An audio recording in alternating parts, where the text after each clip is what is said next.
Belgorod, Rostov y la mayor refinería de petróleo de Volgogrado. Un poderoso ataque contra Rusia en vísperas de las negociaciones. Rusia no quiere la paz y está preparando una nueva ofensiva bajo la amenaza de Zaporilla y Kiev. Corea del Norte está trasladando al frente ucraniano a 6.000 soldados con tanques. Reino Unido ha rechazado la idea de enviar fuerzas de paz a Ucrania. Esto aún no lo han visto. En San Petersburgo, unos adolescentes derribaron la estatua de Lenin y en Donetsk hay disturbios por la falta de agua y además han dejado de querer a Putin. Hola, me llamo Anastasia Dmitrovskaya y ahora mismo las principales noticias del día. Denle like a este video y suscríbanse a nuestro canal para que no nos perdamos en el vasto mundo de YouTube. Bueno, y ya tradicionalmente se habla de aplausos en Rusia. Y esta vez la orden no dormir fue dada a Rostov, Volgogrado y Belgorod. La población local informó de una explosión muy potente en el centro de Rostov. También se sabe que en el ataque en Rostov resultaron dañados varios edificios de apartamentos.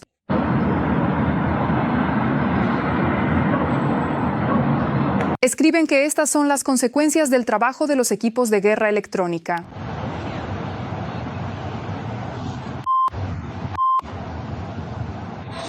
Aguán.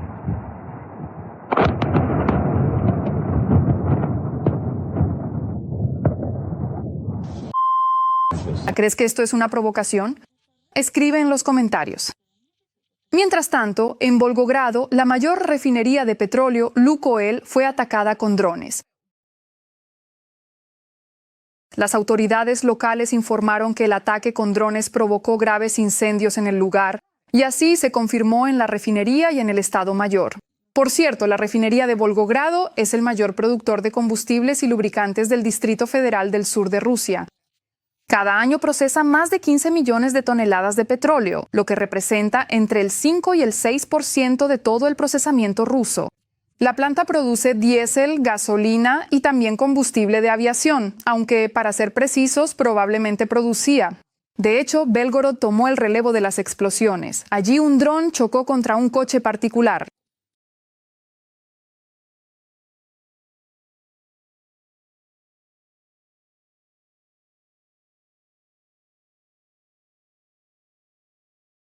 Se informa de 3 heridos, ya que en el video se puede ver que el dron volaba muy bajo. Y antes de eso, los canales locales informaron sobre ataques de drones contra la administración local. Así que, lo más probable, el coche incendiado también es resultado de la labor de la guerra electrónica rusa.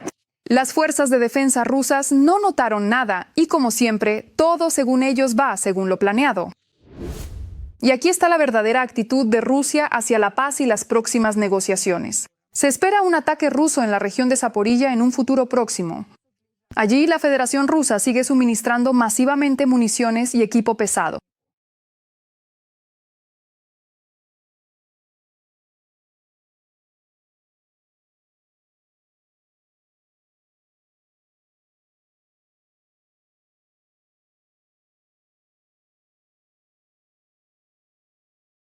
Además, un militar ucraniano habla de la difícil situación en la dirección de Sumy. Rusia intenta desviar fuerzas del frente oriental, siendo las principales direcciones Pokrovsk y Kostiantynivka. Allí se están llevando a cabo intensos combates, pero el objetivo es desviar las principales fuerzas del frente oriental de Ucrania, y realmente puede parecer que Rusia no necesita, digamos, la región de Sumy. La dirección principal es el este, Pokrovsk, Kostiantynivka, Pokrovsk y así sucesivamente. Además, Rusia está preparando un refuerzo considerable y Corea del Norte pronto enviará a la guerra contra Ucrania 6.000 soldados y cientos de unidades de equipo militar. Tanques, transportes blindados y obuses, así lo declaró el jefe de GUR Kirill Budana. Asimismo, en septiembre, los riesgos para Ucrania por parte de Bielorrusia serán especialmente altos durante la fase activa de los ejercicios conjuntos ruso-bielorrusos. Esta declaración fue hecha por el portavoz del Servicio Estatal de Fronteras, Andriy Demchenko. Los riesgos de amenaza para nuestro país en este momento son muy evidentes, especialmente durante el periodo de la fase activa del inicio de estos ejercicios.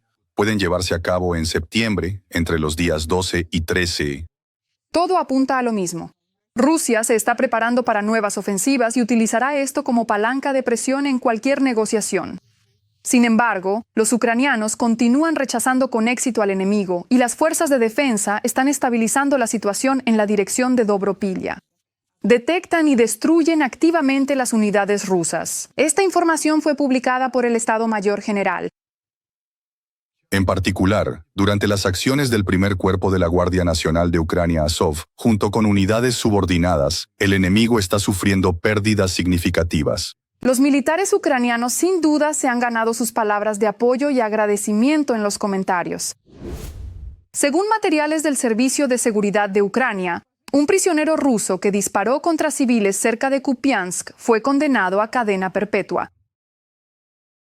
El delincuente disparó contra 2 residentes de la región de Kharkov que se encontraban en territorio del frente. En octubre de 2024, las fuerzas de defensa lo capturaron durante los combates en la dirección de Kupiansk.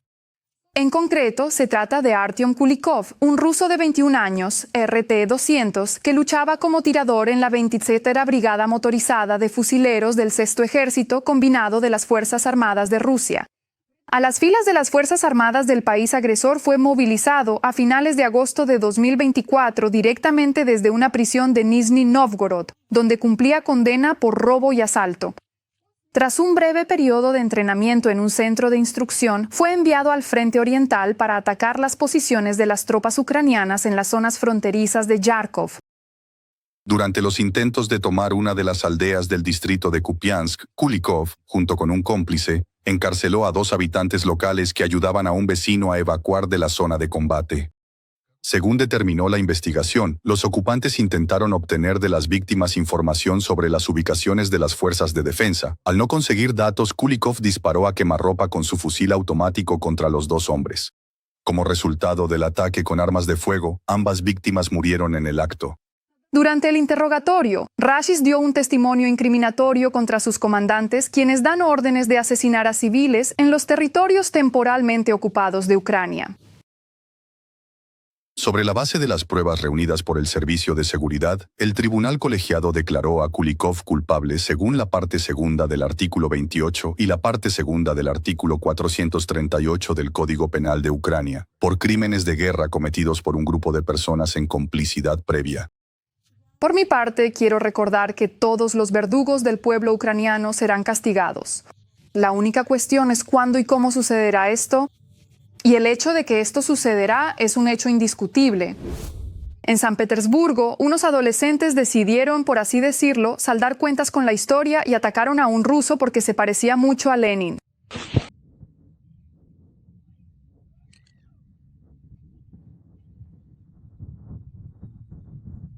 Primero, los jóvenes revolucionarios se burlaron del hombre y luego heroicamente lo golpearon, llamando a todo este acto una venganza por los acontecimientos de 1917. En realidad, estos, digamos, vengadores, fueron detenidos por la policía y obligados a pedir disculpas ante la cámara. Y esas disculpas, la verdad, son algo fuera de lo común.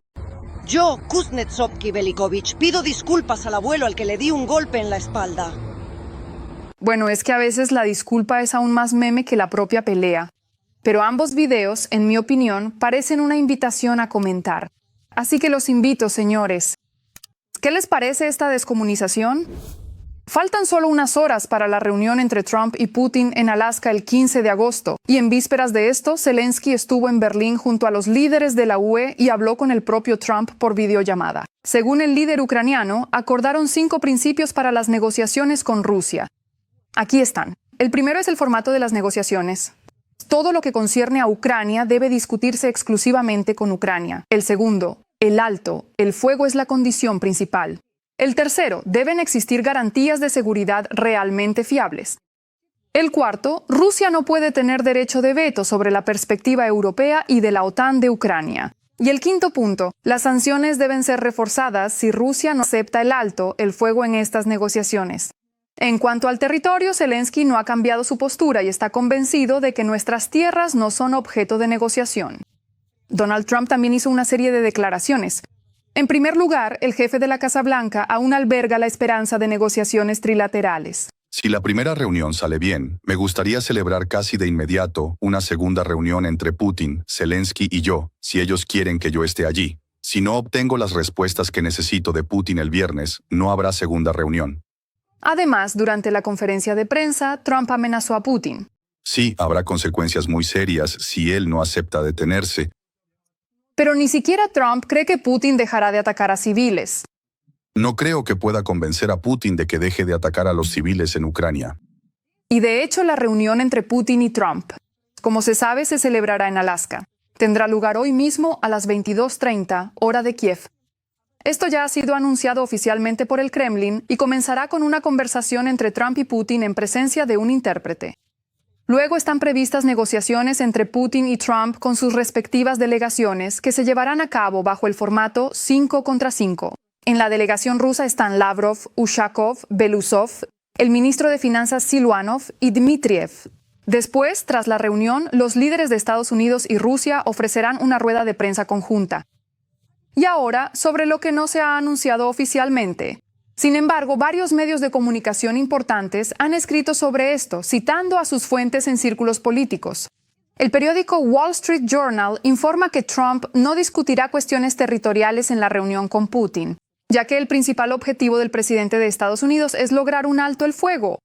Por su parte, el periódico The Telegraph destaca que Trump propondrá a Putin un acuerdo sobre los minerales de tierras raras de Alaska para incentivar a Putin a buscar la paz. Sin embargo, todo esto son solo declaraciones. El resultado real se conocerá muy pronto. ¿Y ustedes qué esperan de estas negociaciones? El Reino Unido ha renunciado a la idea de enviar un contingente de 30.000 soldados a Ucrania para proteger los puertos y las ciudades clave. Por ello, AMC informa que los militares británicos han cambiado el formato y los objetivos de la misión de paz, que comenzará a operar en Ucrania después de que finalice la fase activa de la guerra con Rusia. De hecho, según los datos de la publicación, el mando del ejército británico ha abandonado la idea de crear un contingente de 30.000 soldados para proteger los puertos y ciudades de Ucrania. Sin embargo, ahora los planes de Londres y de algunos países miembros de la coalición prevén que las fuerzas de paz lleven a cabo una misión más realista. En particular, proporcionarán apoyo logístico, armamento y expertos en formación para ayudar en la recuperación y el reequipamiento de las fuerzas terrestres de Ucrania. En este contexto, se planea entrenar a los militares en las regiones occidentales del país, donde la probabilidad de ataques rusos es menor. También se planea llevar a cabo misiones de patrullaje aéreo utilizando aviones Typhoon o F-35 para proteger el espacio aéreo sobre Ucrania y disuadir los ataques rusos. El objetivo de estas misiones es tranquilizar a la población ucraniana y garantizar la reanudación de los vuelos internacionales. Los países participantes de la coalición también ayudarán en el desminado del Mar Negro y actuarán como garantes del paso seguro de todos los buques de la URI desde los puertos ucranianos.